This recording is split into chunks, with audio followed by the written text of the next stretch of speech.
चला तर वाटरलेली कमळाची अपडेट, त्याच्यासोबत कोणते कोणते फुलं यायला लागले ते पण दाखवते. हे फूल बघा आता मागे पण येऊन गेले. आता एक फूल आणि एक कडी कमळाला आलेले आणि खूप सुंदर वाटते जेव्हा फुलं येतात. काही पानंसुद्धा खराब होत आहे कमळाचे, कारण आता उष्णता कमी जोपर्यंत होत नाही, पाऊस येत नाही तोपर्यंत असंच राहू शकते. एक वेळा पाऊस आला की हे खूप सुंदर आपले प्लांट दिसणार आहे. आणि बघा आता याच्यातमध्ये बघा छोटे छोटे प्लांट बरेचसे निघालेले आहे आणि हे बीपासून तयार झालेले होते. मागे मी काही लावले पण गावाला गेले तर काही काही खराबसुद्धा झाले. त्याच्यातले काही प्लांट आहे, म्हणून आता सुद्धा याची काळजी विशेष घ्यावं लागेल. छोट्या प्लांटची म्हणजे पाऊस आल्यावरच लावेल आता. आणि इथे बघा फुलाची साईज थोडी छोटी येत आहे, पण बऱ्याच रंगाचे फुलं आता यायला लागले आहे बागेमध्ये. कळ्या मात्र भरपूर प्रमाणात येत आहे. आणि बघा आता बऱ्याच तयार झालेल्या आहे आपल्या वॉटर लिली. फक्त एकदा पाऊस आला की भरपूर कोणते कोणते फुलं आहे ते समजेल आणि एका एका फुलाचे किती किती झाडं आहे एका एका रंगाची तेही कळेल.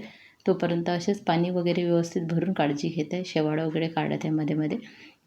हे जे बऱ्याच कुंड्या गप्पी मासे वगैरे टाकलेले आहे. जास्त उष्णतेने ते मरतात म्हणून ते काही कुंड्या अशा साईडला ठेवलेल्या आहे. आणि बघा आता अशा पद्धतीने भरपूर प्रमाणात शेवाळ वगैरे होतच राहते याच्यामध्ये. आणि शेवाळ होणे म्हणजे आपल्या झाडाची चांगली वाढ होते, हे पण त्याचं आहे.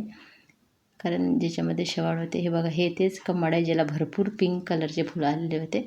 आता बघा त्याचं एकही पान नव्हतं राहिलं, आता आलं परत चांगले पानं यायला लागले. आणि हे बघा आपला व्हाईट पांढऱ्या रंगाची वाटर लिली आहे, वरून दिसते रंग. हळूहळू आहे ना याचे रोपे खूप तयार होते, कारण हे पानावर जसे पॉईंट राहते आणि पाऊस पडल्यावर याच्यापासून नवीन रोपे तयार होते आणि भरपूर झाडं तयार होते. म्हणून वॉटर लिलीला तुम्ही एक वेळा पैसे मोजावं लागते, पण एक वेळा दिले ना तर तुमच्याकडे वर्षानुवर्ष बल्ब आणि रोपे तयारच होत राहतात. आणि याची आवड निर्माण होते मग. कारण तसंच झालेलं होतं, एका वॉटर लिलीपासून सुरुवात झालेली होती.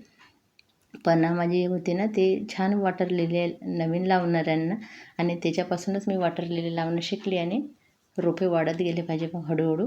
कारण मग आवड निर्माण झाली की वेगवेगळे रंगाची आवड निर्माण होते आणि जिथे जिथे मिळेल तिथे तिथे मग घेण्याचा प्रयत्न सुरू असते. अशी हळूहळू त्याची आवड निर्माण होते.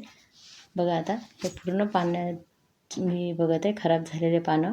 काही काही काढत आहे आणि काही काही न काढताही राहू द्यावं लागते, कारण एवढं होत नाही. मी फक्त आता पावसाची वाट पाहते. बघा हे सुंदर रंगाचं फूल बघा, एक हे आलेलं होतं काही दिवसापूर्वी, जे मी रिपोर्टिंग केलं ना तेच आहे.